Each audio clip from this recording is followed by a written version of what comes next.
Stai ascoltando un podcast Rizzoli Education.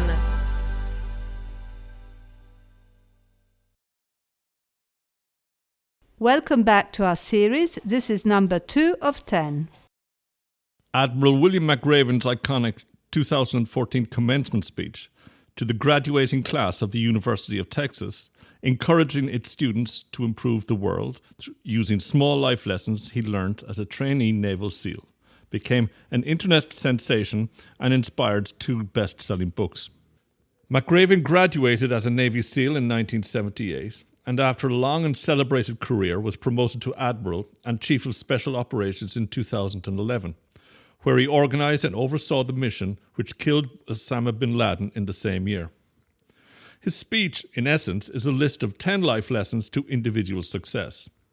The concept of making your bed being the foremost, in that doing this as the first action after waking allows you to start the day with a positive completion and give you a small feeling of accomplishment. And even if you have a miserable day, well, at least you come back to a made bed. Another lesson was never give up. Don't ring the bell of surrender if you want to achieve big goals in your life. And that life itself is a struggle, and so to accomplish anything worthwhile, you do need to struggle. But you cannot do this alone. You need teammates. In his view, life is like a small boat. You cannot paddle it alone. It takes a team to get you where you want to go. If you make your bed every morning, you will have accomplished the first task of the day. It will give you a small sense of pride, and it will encourage you to do another task, and another, and another. And by the end of the day, that one task completed will have turned into many tasks completed. Making your bed will also reinforce the fact that the little things in life matter. If you can't do the little things right, you will never do the big things right.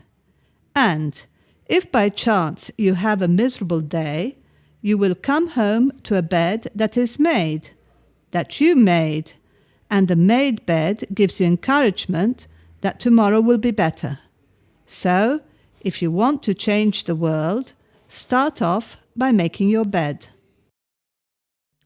The speech you've just heard is an endless source of possibilities, and here you have 2 ideas.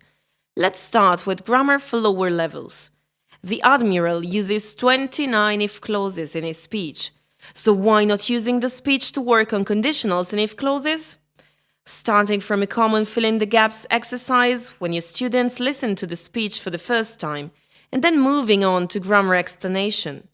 You can ask your students to find similarities and differences of the verbs they've used to fill in the blanks. They will understand the basic rules of if clauses in English. A possible alternative is using the speech as a revision of your grammar unit on conditionals and if clauses. Now let's move to something different. The Admiral says making your bed will also reinforce the fact that little things in life matter. And of course, this part of the speech can be linked to our programs for Educazione Civica. There's an essay, a beautiful one I would say, titled Little Things Are Big by Jesus Colon, that speaks about the situation in New York City in the 50s, when a lot of immigrants started to change the face of white areas in the city. A more recent novel you can use when you speak about little things in life is Between Shades of Grey by Ruta Shepardese. According to the author, this is a story of love, even if it speaks about a Lithuanian family deported to Siberia to a gulag camp. It's a story about the little good things and small acts of love that kept this family and some other protagonists alive. Starting from the speech and simply adding 2 more texts, you can explore the topic of little things in life with your higher level students. Hai ascoltato un podcast Rizzoli Education.